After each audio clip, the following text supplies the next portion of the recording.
Okay, hello everybody. Thank you for coming to your English class. We are going to begin for today's class. Let's see. At first, we have to read the versicle. Remember, this week we are talking about the seventh of the Beatitude, and we're going to find it in Matthew 5:9. And the Lord said to us, "Blessed are the peacemakers, for they will be called children of God."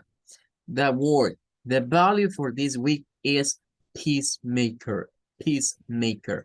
Muy buenas noches, bienvenidos, gracias por conectarse. Vamos a retomar, ¿verdad? La clase de inglés para este día. Iniciando, ¿verdad? Como siempre, as always, con lo que es el versicle. Anteriormente hemos ya visto algunas versiones, ¿verdad? En Bible Hub de este versículo. Le estamos poniendo atención a tres cosas en especial. Lo primero es la palabra blessed, que es con lo que inician la mayoría. Lo segundo es el nombre de peacemaker, que ya explicamos que es pacificador. Y lo tercero es la terminación donde en español se dice hijos de Dios. Vea que ya vimos en inglés, algunas versiones dicen children of God, y otras dicen some of God, haciendo de cuenta y caso que children se puede aplicar para decir hijos e hijas en el caso del inglés. De hecho, cuando veamos el vocabulario de familia, ¿verdad? Cuando lleguemos a ese tema, nos vamos a dar cuenta que, por ejemplo, padres, la que decimos papá y mamá, la pareja, en inglés se dice parents, ¿verdad? Es una forma de referirse a los dos. Por ejemplo, si nos queremos referir a los hermanos, tanto hermanos como hermanas, hay una palabra en inglés que los junta a todos y eso es siblings. Es una forma de decir hermanos y hermanas. Así como existe lo de los padres, los hermanos, hermanas, también existe para los hijos. Podemos decir son, pero son es el hijo hombre y daughter es la hija mujer.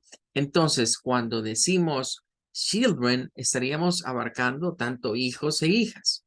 Bueno, vamos a continuar. Nos habíamos quedado en la Amplified Bible, que era curioso que esta nos decía una definición más de lo que es la palabra blessed, y aparte nos hablaba de makers and maintainers of peace, es decir, hacedores y mantenedores o quienes quienes procuran mantener la paz. Vamos a ir viendo otras más, ¿verdad? En Christian va la misma idea, ¿verdad? Peacemaker, Son of God, Holman, cambia. Si se fijan aquí hay como un switch, ¿verdad? Hay un switch entre las cosas. Normalmente hemos visto primero benditos, blessed, blessed, y luego peacemaker. Pero en este caso va primero the peacemakers, va el nombre primero. Los pacificadores are blessed. Los pacificadores son benditos o son bendecidos. La palabra esta aplica para traducirla de cualquiera de esas dos formas. Y luego dice, for they will be called some of God, porque serán llamados hijos de Dios. La American va igual que las anteriores, Blessed, the Peacemaker, Son of God. Aramaic también lleva casi la misma idea al principio y al final, pero en medio hay un cambio, porque no dice peacemakers, dice make peace, dice blessed are they who make peace. Podríamos decir, bueno, benditos aquellos que hacen la paz. Recuerdan que cuando iniciamos decíamos que peacemaker es un vocablo compuesto y que se compone de peace y de make, que es el verbo hacer, y peace, que es para referirse a la paz. Aquí está separado y dice who make peace, haciendo énfasis en la acción. Es decir, bienaventurados aquellos que hacen la paz, podría ser otra forma de traducirla, hacer la paz. Bien, luego en la Contemporary English Version o versión contemporánea en inglés, dice, God blesses those people who make peace. La misma idea, who make peace. Y luego le dice, they will be called his children. Aquí hay un cambio en la forma. Ya no dice children of God, dice, ellos serán llamados sus hijos, his children. Douay Rehem Bible dice, blessed are the peacemaker, for they should be called children of God. Similar a otras, igual a English Revised. En la Good Words encontramos un cambio, dos cosas. Primero, vuelve a aparecer esto, who make peace, el que hace la paz. Y en la segunda parte está escrita de una manera diferente. Dice, they will be called God's children. Y notarán que aquí aparece una apóstrofe y una S. Eso es para ser el posesivo. Si bien es cierto, nosotros podemos decir que algo es de alguien con esta forma, utilizando la preposición of, y quiero mencionar, ya que quizás no lo hemos dicho, pero esta palabra no se pronuncia con una letra F, se pronuncia con una letra V, se dice children of God, of. Cuando es con dos Fs, o sea, O, F, F, como cuando decimos que vamos a pagar las cosas, ahí sí se pronuncia con of, con el de la F. Pero cuando es así, para decir de en inglés es of, con una V, O y V, of God. Entonces, eso, Children of God, es una forma de decir hijos de Dios, muy parecida a la estructura del español, es decir, hijos de Dios. Pero hay una forma alterna para hacerlos posesivos en el inglés, que es agregándole un apóstrofe S al nombre que posee algo. Entonces, cuando aquí dice God children, en inglés se está diciendo hijos de Dios, aunque no está ahí el love, porque es otra forma. De hecho, esta es lo más común que se suele hacer cuando nos queremos dar las pertenencias o lo que le pertenece a alguien y decir el de, poner un apóstrofe S sobre el nombre quien posee algo. Lo vamos a seguir viendo más adelante. Y vamos a terminar con la Good News Translation que dice, Happy are those who work for peace. Felices aquellos que trabajan por la paz. God will call them his children. Dios les llamará sus hijos. O sea, aquí está planteado de una manera muy diferente. Ok, that's gonna be all. Con eso terminaríamos con esa introducción del versicle for this week. Bueno, vamos a continuar. Esta semana terminamos la induction, ya estamos en la parte final y dentro de esta inducción no podemos dejar de hablar de el language origin, de dónde vienen los idiomas. Y aunque hay mucha historia, ¿verdad? En medio de esto, no podemos pasar por alto a partir de los ejes que hemos planteado que tenemos en ESS Educación, hablar un poco pues del punto de vista bíblico de los language origin. Y para eso nos tenemos que ir a la Babel Tower.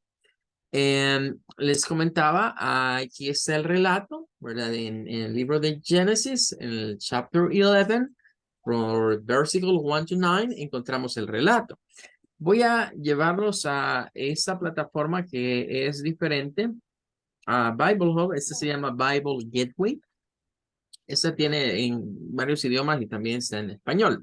Pero vamos a ver lo que nos dice la Bible. En el capítulo 11, bueno, hay que dar un previo al capítulo 11. La Torre de Babel se ubica en el periodo postdilúvico, es decir, el diluvio ya había pasado, Noé y su familia habían repoblado ya la tierra y había tres hijos, ¿verdad? Noé tuvo tres hijos que fue Sem, Cam y Jafet. De estos, ¿verdad? Sem, pues resulta ser como el principal porque de ahí descienden los denominados semitas, ¿verdad? Que nada tienen que ver con el pan dulce nuestro, ¿verdad? Son los hijos de Sem, que son prácticamente de donde descienden los israelitas en la actualidad. Pero en medio de ellos está Cam. Cam, ¿verdad? Hizo algo malo, digamos, ante los ojos de Noé. Y resulta que Noé, cuando ya había pasado lo del diluvio, pues nos narra la Biblia que al estar la tierra seca, vino y plantó un viñedo, ¿verdad? Como hizo vino y pues se pegó su borrachera. Y pues imagínense qué borrachera habrá sido que Noé quedó tirado, ¿verdad? Así como los bolitos de cuneta, ¿verdad? Así quedó Noé en la tierra hasta sin ropa. De, y sus hijos llegaron y pues al saber que su padre estaba así, dos de ellos se dice que se dieron la espalda, ¿verdad? Para alcanzarle sus vestimentas y no ver su desnudez, porque de acuerdo a la situación antigua, ver un hijo ver desnudo a su padre, pues era sinónimo de una gran vergüenza y de un gran oprobio. Pero Cam no, ¿verdad? El Cam era curioso, ¿ve? Ahí lo vio al papá desnudo. Cuando Noé le pasó la goma y la cruda, se dio cuenta de lo que había pasado y soltó una maldición sobre, no sobre Cam, sino sobre el hijo de Cam, que es Canaán. Y de ahí vienen las tribus canaanitas, ¿verdad? Que le dieron tanto que hacer al pueblo de Israel. El punto es que de Canaán van varias descendientes y llegamos en las genealogías que aparecen por ahí a mencionar un personaje interesante que se llamó Nimrod. En algunas versiones de la Biblia dice que Nimrod fue un poderoso cazador delante de Jehová. Otras versiones lo plantean como que fue un poderoso cazador en contra, o que estaba en contra de Jehová. Y se dice también que Nimrod llegó a ser el primer poderoso en la tierra. O sea, después del diluvio, el primer hombre que logró hacerse pues de riqueza, de fama, de ciudades, porque a Nimrod se le, bueno, Babel fue una de las ciudades que él fundó y la otra fue Nínive. Si le suena Nínive, es la misma ciudad que después el profeta Jonás lo mandan a predicar y él no quiere irles a predicar. Entonces, llegando a ese punto, tenemos como antecedente que la Torre de Babel fue un proyecto que formaba parte de un hombre poderoso en la tierra, que tenía muchas riquezas y que aparte de eso no seguía, digamos, los mandamientos de Dios o no estaba muy acercado a Dios. Entonces, él liderando esto, ¿verdad? Nos dice acá el capítulo 11 que la tierra tenía una sola lengua y unas mismas palabras. Y pues dijeron, ¿qué dijeron los hombres? Vamos, hagamos una ciudad y una torre cuya cúspide llegue al cielo. Claro, eso no es algo literal, ¿verdad? No es que pensemos que ellos pensaban que podían llegar hasta donde estaba Dios. Es más bien una especie de conexión con el plano espiritual. ¿Sí? Y que nos hagamos un nombre. O sea, aquí nos está diciendo, bueno, ya sabemos Dios tiene un nombre, pero nosotros tengamos un nombre, ya somos ricos, ya somos poderosos, somos los más fuertes, que esto se haga reconocer por todo el mundo. Y pues viene y Dios dice, bueno, estos son uno y tienen un lenguaje y ya comenzaron a hacerlo y nada los hará desistir. Vamos, confundamos su lengua y para que no se entiendan y pues ya no sigan haciendo esto. La Torre de Babel era más bien una situación emergente, ¿verdad? De adoración espiritual, pero no dirigida hacia Dios, ¿verdad? Entonces, ahí Dios decide bajar, confundir el lenguaje y pues ellos se enojan y se reparten, ¿verdad? Sobre la tierra. Eso es lo que tenemos acá. Ok, normalmente se nos vende la idea de la torre, de the tower, Tower Babel. Babel, de hecho, significa que es Dios confundió. Ese es el significado de Babel. Dios confundió el lenguaje de toda la tierra. Bueno, pero si vamos más allá y vamos a las versiones en inglés, por ejemplo, aquí tengo cargada la de Bible Hub, ¿verdad? Aquí hay varias versiones en inglés que si vamos leyéndolas ahí vamos a ver lo de la Tower, ¿verdad? Aparece lo de la Tower en muchas de ellas, pero en esta ocasión de Bible Hub me interesa ir a la última parte, que creo que con ustedes no lo hemos explicado antes, ¿verdad? Pero en su debido momento lo vamos a ver. Al final en Bible Hub siempre se encuentran el comentario que se conoce como el comentario de Strong. Strong fue un autor, ¿verdad? Que comenzó a ver las palabras en hebreo y en griego que se contenían en la Biblia, las comenzó a numerar y comenzó a listar como las definiciones para cada palabra. Entonces, en este caso, en el Génesis, estamos en lo que es Hebrew, estamos en el hebreo, ¿verdad? Esto es el hebreo. Y aquí nos dice, ¿verdad? De que tenemos, cada palabra va, ¿verdad? Por ejemplo, nos aparece la palabra de come, they said, let us build for ourselves a city with a tower. Con eso nos vamos a quedar, with a tower. Nos dice que tenía una torre. La palabra en hebreo es umigdal, ¿verdad? Esa es la palabra en hebreo. Que de acuerdo a Strong, ¿verdad? El diccionario Strong, pues una torre, a rostrum, que vendría siendo como una tribuna, ¿verdad? Como cuando estamos en palcos, ¿verdad? Cuando estamos en palcos, normalmente la idea que nosotros tenemos de una tribuna es como un estadio, ¿verdad? Que vamos así en graderíos hacia abajo, pero ese es el concepto de acá, graderíos, pero hacia arriba. O sea, no así que abajo el espectáculo, no. Graderíos para ir subiendo. Eso sería el concepto de rough room.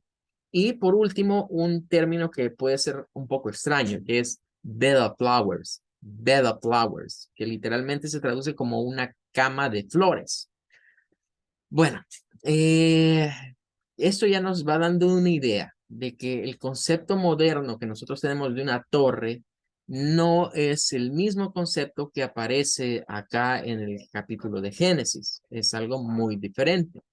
De hecho, aquí tengo una página web, ¿verdad? Que es todo un artículo, está bastante interesante, donde se hace la pregunta, hey, ¿was the dispersion at Babel a real event? ¿Fue algo real lo que ocurrió? Y hay muchos datos por acá.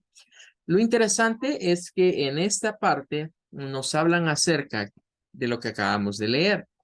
Nos dice que en el Genesis 11 tenemos la Tower of Babel y nos dice Migdal, lo que acabamos de leer, a Tower, por analogía a Rostrum. Analógicamente, esto debe ser una especie de tribuna, una estructura con gradas, ¿verdad? Figurativamente dice a Bed of Flowers. Aquí se nos dice o se nos trata de explicar que eso de Bed of Flowers se refería a una estructura piramidal que antiguamente, ¿verdad? Se habían hecho jardines en donde le llamaban camas de flores a ir poniendo capas una sobre la otra en una especie de pirámide para formar una figura. Ahí tendríamos entonces esa situación. Entonces, regresando acá a lo que estábamos viendo, el concepto que a veces tenemos que era como la torre de pizza o como la torre Eiffel no aplica. En ese tiempo la ingeniería no se había desarrollado como hoy en día para lo que hoy conocemos las torres, más como una especie de obeliscos. No existían, digamos, esas técnicas, aunque habían descubierto cómo hacer barro cocido y cómo formar ladrillos, no eran, digamos, muy avanzados como hoy en día. Entonces, la mayoría de expertos han tratado de darse cuenta o de explicar, y esto es algo científico, ¿verdad? No es algo, digamos, inventado, que la Torre de Babel tuvo que haberse construido en una estructura de una pirámide. Fue una pirámide, no como normalmente nos la ponen, que era algo así que iba hacia arriba, no. Era una pirámide, era lo que ellos podían hacer en ese tiempo con lo que habían desarrollado, digamos, de construcción. Lo que quería hacer Nimrod era tener una especie de ciudad donde pudiese decirse, bueno, yo soy Dios, yo estoy en lo más alto, yo estoy en esta torre y eso llega hasta el cielo, soy como Dios. De ahí, si regresamos a esa idea, ¿verdad? Ya podemos como ir cayendo, bueno, y que a quién más se le ocurrió hacer una rebelión en el cielo y decir, bueno, yo quiero quitarle el trono a Dios. De ahí ya sabemos por ahí, por dónde va, digamos, ese concepto. Bien, esto lo tendríamos entonces como referente para lo que vendría siendo la Torre de Babel. La Torre de Babel es el referente idiomático en donde Dios viene y confunde las lenguas. Eh, es interesante porque hemos hablado del IPA y hemos dicho, mire, el IPA es un sistema desarrollado por británicos, franceses, que lo que ha hecho es unificar todas las lenguas vivas, porque ahí no van lenguas muertas, van todas las lenguas vivas en un solo alfabeto, de manera que tenemos como en él la colección de todos los sonidos para todos los idiomas que existen en la actualidad y que siguen vigentes en términos del habla. Eso quiere decir, en cierta manera, el IPA está tratando de regresarnos a esto. El uso del idioma inglés como un idioma universal, que todo el mundo lo habla, que todos los países quieren que sus estudiantes se vuelvan bilingües, es precisamente lo que dice acá, tener una sola lengua, tener las mismas palabras. O sea, pareciera como que estuviésemos apuntando nuevamente en la actualidad hacia allí. Y es normal. cada imperio que ha venido, digamos, o que ha ido, cada civilización que ha ido sobre la faz de la tierra y ha tenido, digamos, su momento de apogeo, claro, todos los demás naciones, todos los demás pueblos quieren aprender a hablar ese idioma. Pongámoslo, digamos, en cierto contexto, cuando le tocó a los egipcios, pues todo el mundo quería aprender a hablar como los egipcios. De hecho, los hijos de Israel fueron a parar a Egipto, ¿verdad? José fue a parar allí y todos los demás fueron a parar allí en un tiempo difícil y pues obviamente aprendieron a comunicarse con los egipcios.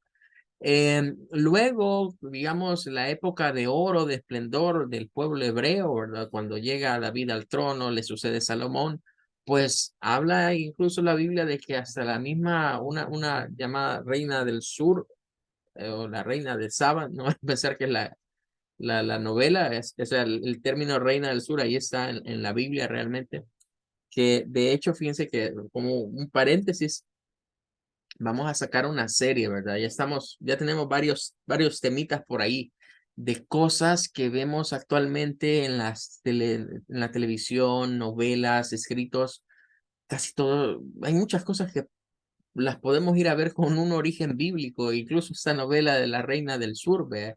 Que allí, si usted lee, ¿verdad? El libro de Reyes, la parte y los libros de crónica de los Reyes, donde se habla de Salomón, ahí aparece y así le llaman a ella, la reina del sur. También se le conocía como la reina de Saba. El punto es que todos querían llegar allí y tenían que aprender a hablar hebreo. Luego vinieron los babilonios, que ya vamos a hablar un poquito de ellos, ¿verdad? Y cuando propiamente los caldeos, digamos, que es como se le conoce al imperio de Babilonia, que tiene que ver con Babel, de Babilonia, Babel, están relacionadas, están relacionadas. Em, pues todos querían hablar caldeo, todos querían hablar caldeo, y vinieron después los medos persas, los griegos, los romanos, y claro, en sus momentos, todas esas civilizaciones que tenían el dominio, el poder militar económico, todos los demás querían aprender a hablar esos idiomas para comunicarse con ellos. Y pues ahorita, no sé, le toca el turno al inglés, le toca el turno a los United States. That everybody wants to rule the world. And for rule the world, you have to know to speak English. Entonces, ahí vamos hacia ese camino. Pero para seguir adelante, no podemos dejar de hablar de este relato sin ir al relato de Daniel. Vamos a cambiar acá. Vamos a ir a Daniel.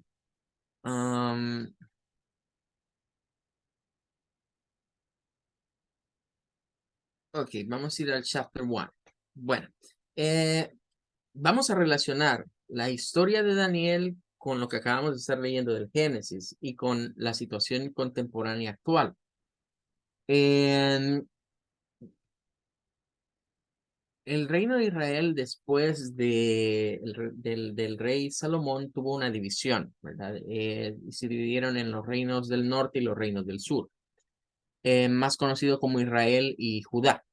Em, en la parte del reino del sur o Judá, pues vinieron muchos reyes que hicieron, algunos hicieron cosas buenas, otros hicieron cosas malas, ¿verdad? Todo está ahí narrado, pero al final de cuentas, los profetas mayores, ¿verdad? Llegaron y le dijeron a estos israelitas que si no, al pueblo hebreo le dijeron que si no cambiaban, pues que Dios les tenía preparados varios castigos y que otros iban a llegar a desolar su tierra, incluso a robar, a dejar el templo en ruinas.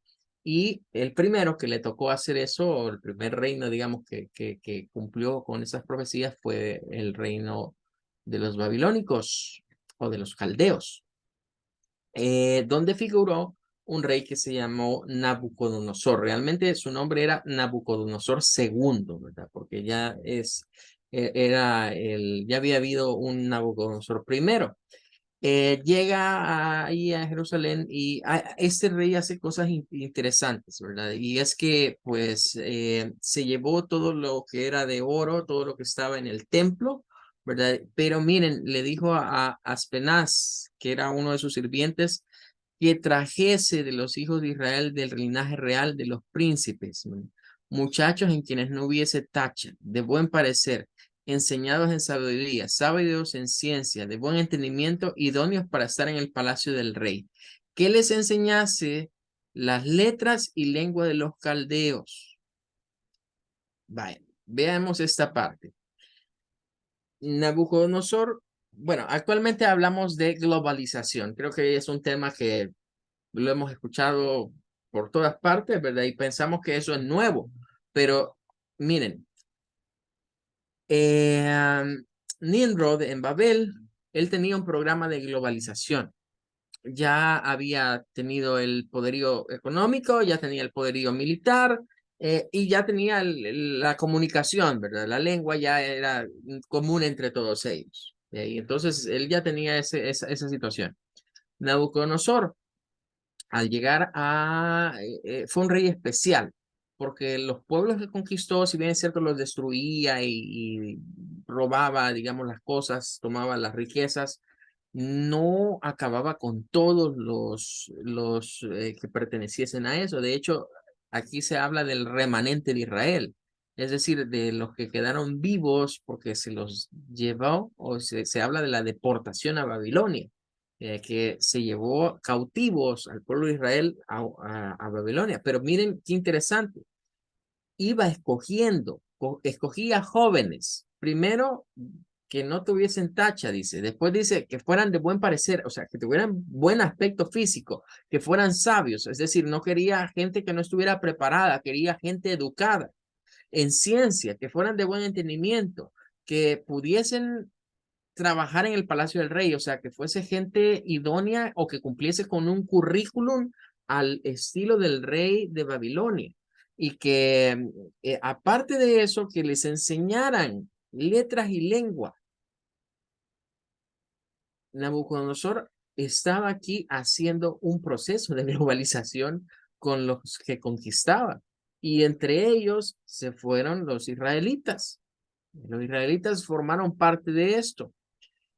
Miren qué interesante eso. Le señaló al rey ración para cada día, provisión de la comida del rey, del vino que él bebía, y que los criase 3 años. O sea, ellos estuvieron 3 años en entrenamiento, por así decirlo.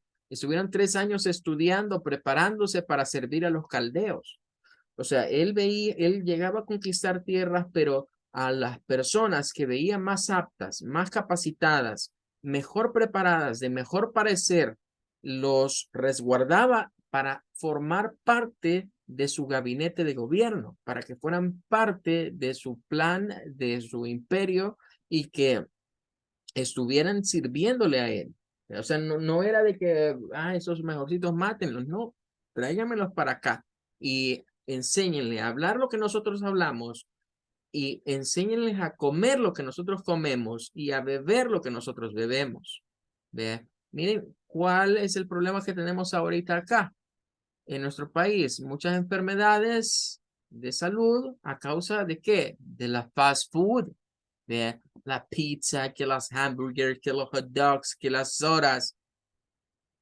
Todo eso ya lo había planteado aquí Nabucodonosor. Primero, miren, tráiganos que estén educados y aparte de eso, aquí los vamos a entrenar, que aprendan lo que nosotros conocemos, que aprendan nuestra ciencia, que aprendan nuestra lengua, pero aparte de eso, que coman lo que comemos nosotros. Y aquí nos menciona quiénes estaban, ¿verdad? Y luego viene la parte, ya no me queda mucho tiempo, voy a correr un poco, pero dice de que pues estos tres, ¿verdad? Daniel, que se conoció como Belsasar, Ananías, Sadrach, Misael, Mesac, Azarías, Abednego. Eso es algo interesante. A Daniel le cambiaron el nombre por Belsasar. A los otros también les cambiaron sus nombres. Es decir, Nabucodonosor, dentro de su programa, digamos, de preparación de estos jóvenes que capturaba, les lavaba el cerebro. Porque solo voy a mencionar un caso por el tiempo, pero Daniel era el nombre de Daniel, un nombre hebreo, ¿verdad? Que tiene que ver con alabanza a Dios. Belsasar es un nombre caldeo que tiene que ver con Bel, que es uno de los dioses caldeos, o sea, le cambió el nombre por el nombre de otro dios. O sea, se metía hasta en su parte, digamos, de su filosofía o creencia religiosa, si lo queremos ver así. Estos le dijeron al jefe que de los eunucos, miren, no nos deje eso porque en eso ustedes los sacrifican a ídolos y no podemos contaminarnos con ellos. Y le dijo, pero si los ve el rey que no comen bien, los va a notar en su rostro. Y le dicen, no, no te preocupes, danos solo legumbres y agua y vas a ver que nos vamos a ver mejor que todos los demás. O sea, Daniel comenzó con el veganismo. Ve, aquí van a encontrar algo del veganismo porque Daniel dijo solo legumbres y agua y al final de cuentas ellos se veían mejor, de mejor condición de salud que los otros. Bueno, y ahí podríamos seguir, ¿verdad? Pero aquí tenemos la antesala, lo que sucedió en el relato de Génesis, lo que sucede en Daniel y lo que está sucediendo actualmente en el mundo viene siendo la misma situación. Hay una nación que tiene el poderío económico mundial, tiene el poderío de la parte militar, tiene el dominio sobre otras y todos los demás necesitamos aprender a hablar con ellos o depender de ellos o irnos para esos lugares para poder proveer. Usamos su moneda, usamos su idioma, tenemos sus costumbres en términos de comida, en términos de ropa, vestimenta, marcas y qué otras cosas más. Entonces, esto no ha cambiado mucho y por esa razón es que usted está ahorita estudiando inglés acá. Entonces, ¿qué es lo que hemos hecho en la clase de este día? Hemos aprendido un poco de dónde vienen los idiomas y esto es un antecedente cultural. Y qué mejor verlo, digamos, reflejado aún más en la palabra de Dios. Ahí se encuentra. Entonces, es de ponerle atención a esas situaciones porque a veces las pasamos por alto. Ahora, si nos vamos, digamos, a la parte netamente académica, pues vamos a decir que el English tiene orígenes de otras influencias. Aquí hablamos de native and foreign. Native, un nativo hablante y foreign es un foráneo. ¿Qué significa ser nativo y qué significa ser foráneo? Bueno, usted y yo somos native speaker of Spanish. Somos nativos hablantes del español, español latinoamericano, con la parte, digamos, el agravante de hablarlo a la forma de los salvadorians. Pero un foreign es todo aquel que quiere aprender un idioma, pero que no está viviendo dentro del país del cual quiere adquirir ese idioma. Significa que no es lo mismo, no podemos equiparar el hecho de aprender estando dentro de la nación donde yo quiero hablar ese idioma, voy a ese país y ahí aprendo a hacerlo como un foráneo. Quizás han oído hablar algunas veces que la gente dice que los europeos aprenden 3, 4 o 5 idiomas bien fáciles porque ellos se pasan de un lado a otro, ¿ve? Y como no hay fronteras, se les hace fácil. Bueno, eso es porque ellos están aprendiendo como nativos. Se van a vivir un tiempo a un lugar y allí aprenden como nativos. Usted y yo no podemos aprender como nativos porque no estamos viviendo en los Estados Unidos. Aprendemos como foreign, que significa foráneos. Entonces, un estudiante foráneo del idioma es aquel que quiere aprender un idioma, pero que está fuera. Por eso se dice foráneo, está fuera de las fronteras de ese país. Ahora, que seamos estudiantes foráneos no significa que no podamos aprender ciertas cosas que vienen de los natives, pero hay ciertas situaciones o ciertos contextos que debemos de comprender que solo se pueden dar cuando somos estudiantes nativos. Ahora, en este mapa encontramos un poquito o nos orienta un poco respecto del origen de los idiomas, ¿verdad? Más en la parte, digamos, humana, ¿verdad? Humana, cultural. Y hay varias raíces, ¿verdad? Pero creo que no me va a alcanzar el tiempo como para desglosarlo todo. Pero para irnos por la rama que nos corresponde, como el idioma fuente o base se conoce el Indo-European, es decir, lo ponen como que fuese la parte de la Europa y de la India, la meca de los idiomas. Y luego nos vamos por la parte europea. De la parte europea notarán que de ahí va las lenguas romance, que ahí está el Spanish nuestro, pero hay una rama que nos lleva al Germanic, que es más o menos hacia donde vamos apuntándole con el inglés, ¿verdad? Los pueblos germanos son prácticamente los antepasados tanto del alemán como del idioma inglés y otras lenguas ahí entre medio que quedan relacionadas. Pero de esto vamos a hablar un poquito en más detalle en la clase del día de mañana. Okay, everybody, that's gonna be all for today. Thank you for coming and staying with me. I wait you for tomorrow class. Have a good one and take care. Goodbye. Goodbye. Goodbye. Thank you. Thank you so much. Goodbye.